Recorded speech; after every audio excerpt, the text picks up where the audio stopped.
때는 1500년대. 한반도에는 동양 역사상 가장 위대했던 한 명의 예언가가 존재했습니다.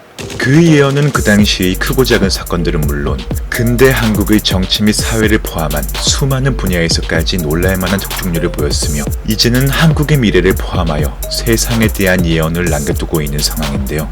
문제는 그 예언이 바이러스로 인한 인류의 대학살과 더불어 현존하는 지구상에 엄청난 변화가 일어나게 될 것이란 겁니다. 오늘은 이 이야기의 주인공인 남사고는 누구이며 그의 예언들은 어떤 것이 맞았고 또 한반도와 인류의 미래에 있어 어떤 예언들이 존재하는지에 대해 알아보고자 합니다. 명심하세요 여러분. 예언은 참고만 할 뿐이지 결코 맹신하시면 안 됩니다. 그럼 지금부터 바로 시작해 보겠습니다. 소처럼 일하는 루팡에게 구독과 좋아요는 언제나 큰 힘이 됩니다. 격암 남사고, 동방의 노스트라다무스로 불리는 인물이며 실제로 1509년부터 1571년까지 살았던 남사고는 1503년에 태어났던 노스트라다무스와 동시대를 살다 간 인물로 알려져 있습니다. 역학, 풍수, 천문, 복서, 관상 등 다양한 분야를 통달했음은 물론 특히 풍수학의 조예가 깊어 전국의 명산을 찾아다니기 시작했고 실제로 그의 기록은 조선 역사상 수많은 곳에서 확인되고 있죠. 이랬던 그가 특이하게도 어린 시절에는 가정이 빈곤하여 정규 교육을 받지 못하였고 글도 배우지 못하여 오직 독학으로만 공부했다고 하는데요. 당시 항상 몸에 지니고 다닌 책이 바로 소학이었으며 이 소학이 바로 윤리관 지침서인 유교와 도덕적 실천학문으로서 이것이 바로 남사고 선생이 예언가로 이름을 떨치기 전 효심과 청렴함으로 조선 팔도에 이름을 알리게 된 이유가 된 것입니다. 이 남사고 선생이 당대 최고의 예언가로 이름을 떨치게 된 것에는 하나의 계기가 있었으니 그는 어린 시절 자신의 고향인 울진에서 학문을 공부하기 위해 다니던 불영사를 가던 중 우연히 한 스님을 만나게 되었고 같이 장계를 둔 것을 계기로 이런저런 비술과 비서를 전수받았다고 합니다. 이후에는 주역 분야를 깊이 있게 연구하여 천문, 지리의 통달에 관상감, 즉 현시대로 비유하자면 천문 교수직에 위치해 앉게 되었죠. 그는 여전히 수많은 미스테리 속에 존재하는 조선 최고의 예언서 정감록과 쌍벽을 이루는 조선시대 최대 예언서적을 남겼으니 총 60여 장에 이르는 경합유록은 세론시, 계룡론, 궁을가, 은비가, 출장론, 승지론 등 논 10편과 말초가, 말중가 등 가사 3편으로 구성되어 있습니다. 참고로 여기에서 주목할 점은 그 항목에 따라 예언의 유형이 나뉘어 있다는 것인데요. 먼저 마론론에서는 38선으로 국토가 분단된다는 것과 6.25 전쟁이 발발하여 인민이 죄 없이 살상된다는 것을 지적하였으며 사람들이 본심을 잊고 탐욕의 눈이 멀어 앞뒤를 가리지 않고 부정을 자행할 것이라고 말했습니다. 이는 인류의 멸망이 가까워졌음을 예시하는 것이며 그만큼 뜻이 있는 사람들이 선행을 행하여 생명을 지키는 것만이 방법임을 강조하였죠. 은비가에서는 정감록에서 다룬 의미불명의 단어들을 해석하며 앞으로 불교가 극성하게 된다는 것과 수도와 수심에 전념하게 된 사람들은 속세와의 이해관계를 단절하게 될 것임에 대해 다루고 있는데요. 글쎄요, 요즘 종교 돌아가는 걸 보면 불교가 극성하게 된다는 게 당장은 잘 모르겠습니다. 최근 몇몇 사건들을 계기로 종교판을 통째로 뒤집는 게 아니라면 말이죠. 그 밖에는 임진왜란, 동학농민운동, 한일병합조약과 같은 조선시대의 일부터 앞서 말한 한반도 남북분단, 한국전쟁, 4.19 혁명, 5.16 군사정변과 같은 오늘날의 이야기까지 역사적 사건들을 예견해내었고 또 맞추어 왔습니다. 그 외에도 이승만, 박정희 등 한국의 역사적 인물들의 행적까지 다루고 있으며 심지어 개관가사에서는 예의와 민족을 모르고 날뛰는 무도덕주의를 비평함과 동시에 미래 남북이 통합된다는 설과 해인의 주화로 우리나라가 동양 제1의 강대국이 될 것임을 주장합니다. 동방의 금수강산, 한반도의 천하의 세기운이 돋아나 무궁화 동산은 세계의 중심이 되며 세계의 모든 나라가 바로 이 땅, 대한민국을 부모의 나라로 모시게 된다는 것이었죠. 당연한 이야기겠지만 우리가 잘 된다라는 이야기는 분명 듣기에 좋은 이야기입니다.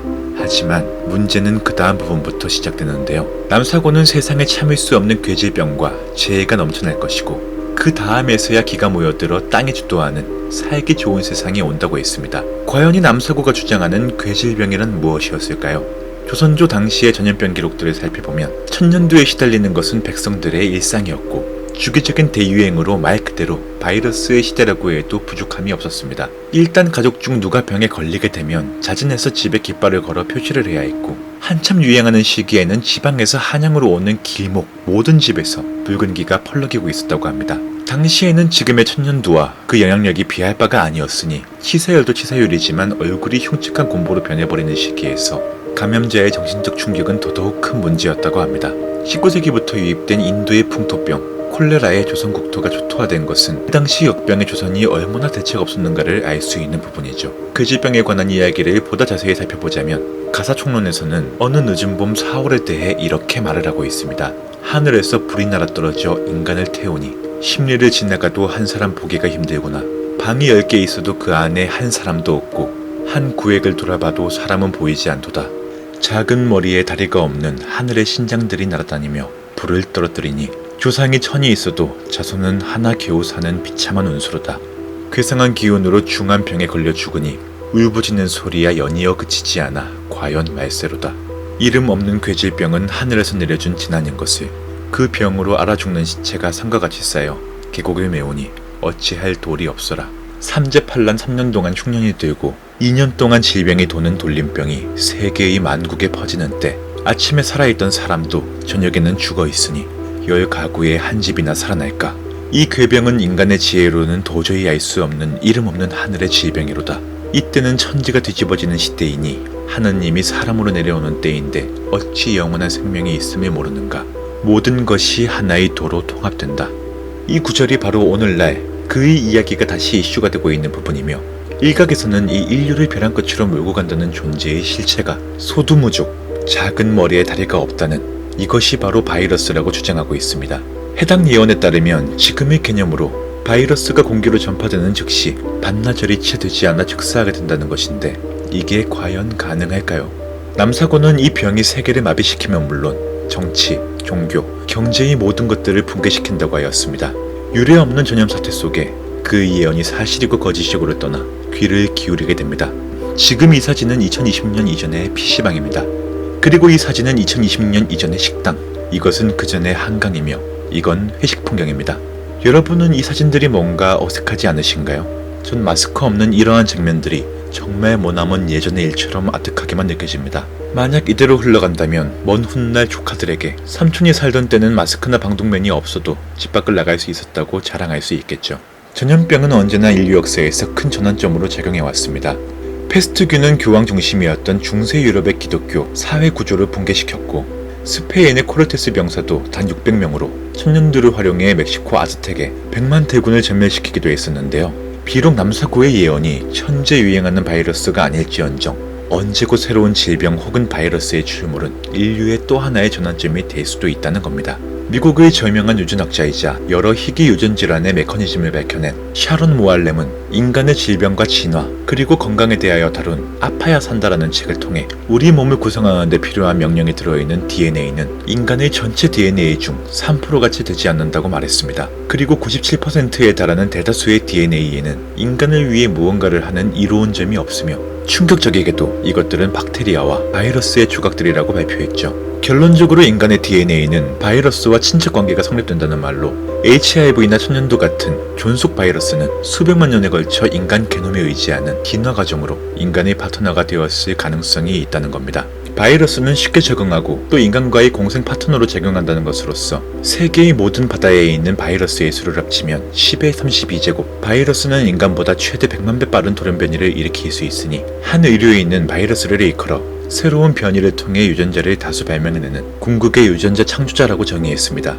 인간이 다룬 유전자의 역사는 고작 몇십 년이지만 바이러스는 수천만 년도 전부터 스스로를 조작하고 창조해왔다는 것으로 말라리아는 지금도 매년 약 50만 명을 숨지게 하고 있으면 물론 오늘마저도 변화 중이기에 인간이 개발한 치료법은 늘 뒤처져 결코 바이러스의 영원한 정복은 불가능하단 겁니다.